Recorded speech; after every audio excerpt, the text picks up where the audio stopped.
여러분 안녕하십니까? 물개소리연구소 김도균입니다. 오늘은 영부인, 대통령 영부인에 대해서 한번 얘기를 해보겠습니다. 영부인을 물고 뜯는다고 해서 민주당 지지율이 오르지 않는다, 이런 내용으로 얘기를 해보겠습니다.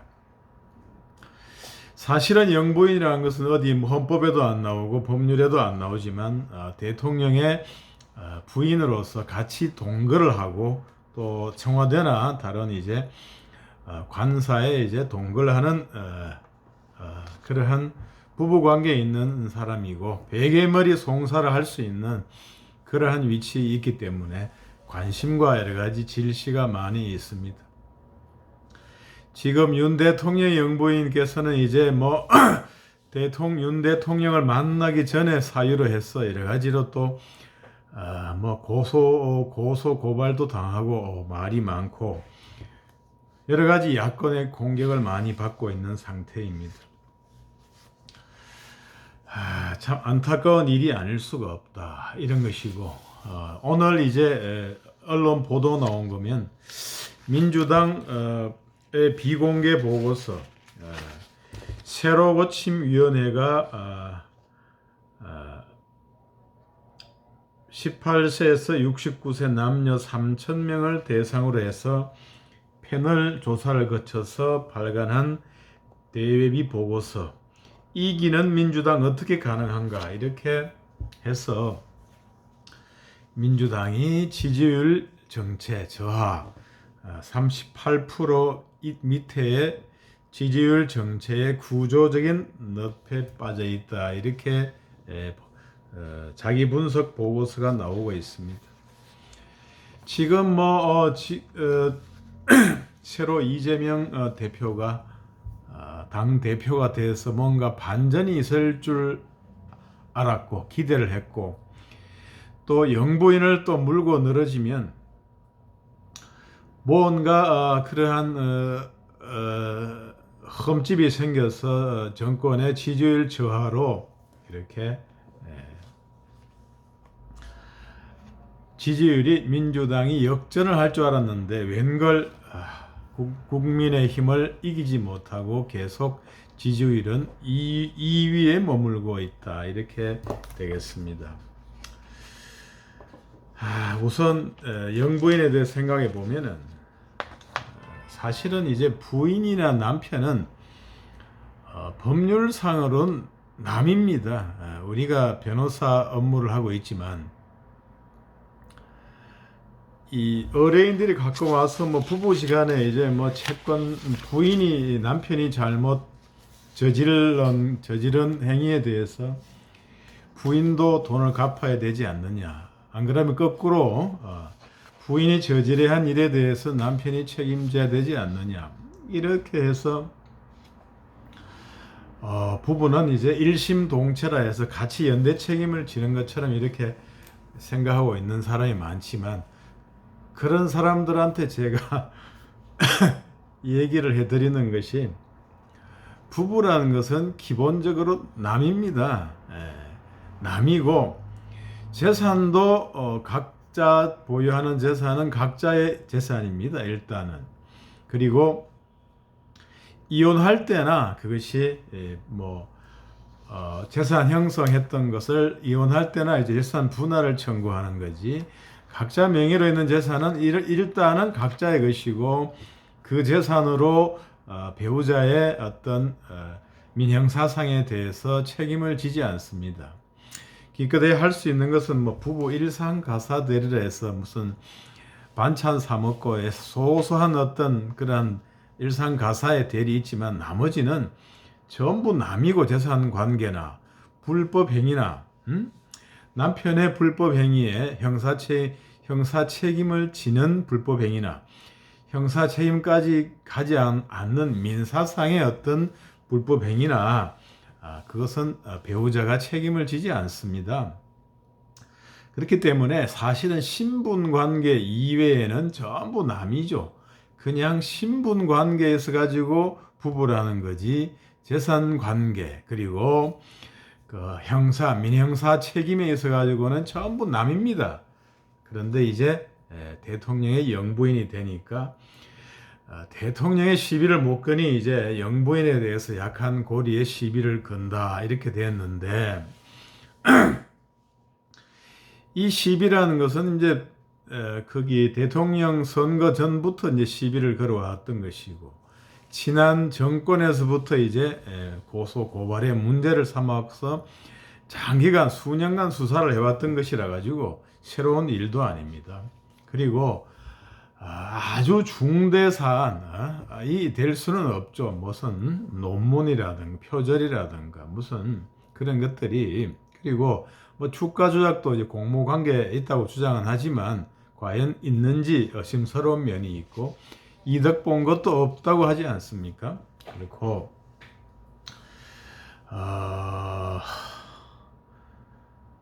설사 뭐 죄가 되든 안 되든 그것이 지금 민주당 대표의 어떤 사법 리스크하고 이 비교가 비중에 있어가지고 비교가 안 되는 그런 상태에 있는데 지금 대통령 영부인 이러한 남이었던 사람의 과거 일 그리고 죄가 안 될 가능성도 지난 정권 수사 결과를 보면 안 될 가능성도 많이 있는 그러한 것을 물고 늘어져 가지고는 민주당의 지지율을 제고할 수가 없다 이거죠. 영부인 물고 뜯어가지고 민주당이 국민의부터 정권을 수권할 수 있을 만큼 그러한 지지율의 제고를 할 수가 없다 이것입니다. 그거 말고 이제 국힘의 어떤 공세라 할까 안 그러면 당 대표에 대한 사법 리스크 기소라든가 사법 처벌 재판을 이제 서서히 진행을 하게 되면서 뉴스가 계속 나오고 이렇게 되는 경우에 이제 리스크가 점점 더 현실화되고 커져가는 것에 비해서 그 김건희 영부인의 어떤 비중이라는 것은 옛날만큼 갈수록 식상해져 가는 것이 되지 않을까 이런 생각을 합니다. 그래서 민주당에서 고육지책이 아니라 불가피하게 들고 나오는 게 민생인데 입법부를 장악하고 있기 때문에 민생 대책을 좀 세울 수는 있겠죠. 하지만 이제 그러한 것도 사실은 검수완박이라든가 그 뒤로 이제 무슨 대통령 선거의 패배, 지방선거에 패배했음에도 불구하고 패자가 이제 국회의원의 옷을 입고 당대표로 나오고 당헌 당규도 일부 고쳐가지고 이제 윤리위원회가 아니라 이제 당 지도부에서 이러한 것들을 직무 정지 여부를 결정할 수 있도록 하는 이런 식으로 모든 것을 형편에 원리 원칙이 없고 형편에 맞춰 가지고 어떤 형편에 맞추어서 이렇게 위인설법이라 할까요? 위인설관 이런 식으로 어떤 당무를 봐왔던 것을 국민이 알지 않습니까? 그런 상태에서 지지율이 올라갈 수는 없다 이런 생각이 드는 거죠. 결국에는 국민의 지지를 회복하려면 이제 이재명 대표가 법원에서 무죄 판결을 획기적으로 받거나 안 그러면 새로운 쇄신, 특히 인적 쇄신 이런 게 되거나 이렇게 되어야 이제 국민의 새로운 선택을 받을 수 있지 않을까 이런 생각은 듭니다. 그런데 인적 쇄신을 할 수 없는 그러한 구조가 되어 있죠.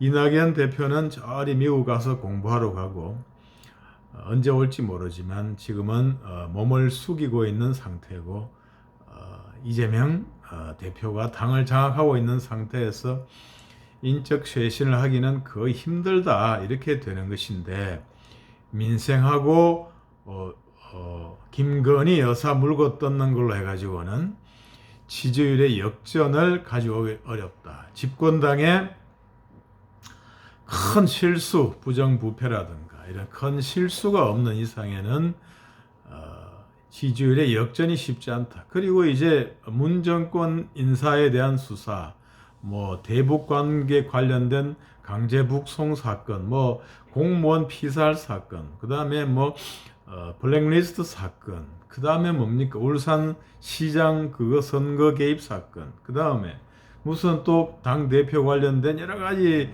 사법 리스크가 이제 서서히 불거져서 가시권에 들어오고 기소가 되고 그 법원에서 재판하는 것이 이제 1, 2년, 3년 사이에 서서히 부각이 되면 어떻게 그것을 뒤집을 수 있을까?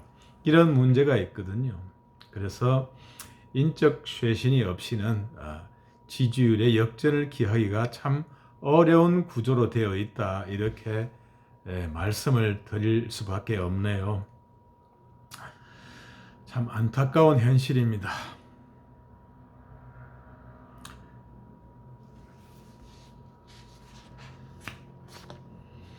뭐 이렇게 새로 고침 위원회에서 비공개 보고서를 구조적 위기다 이렇게 결론을 내놨지만 문제는 뭐냐? 마땅한 해결책이 없다. 마땅한 해결책을 제시할 수가 없다. 당 지도부 어떤 변경을 포함한 전체적인 인적 쇄신이고 그리고 무리한 입법, 그동안 저질렀던 무리한 입법을 스스로 바꾸는 것만이 해결책인데 그러한 것은 당분간 할 수 없는 그러한 사정이 되었기 때문에 이제 시간의 감에 따라서 사법부에서 이제 서서히 문제를 정리해서 이 문제를 해결해 줄 수밖에 없는, 그래서 타율적인 개혁의 시간을 기다릴 수밖에 없는 상황이 아니냐 이런 생각이 듭니다.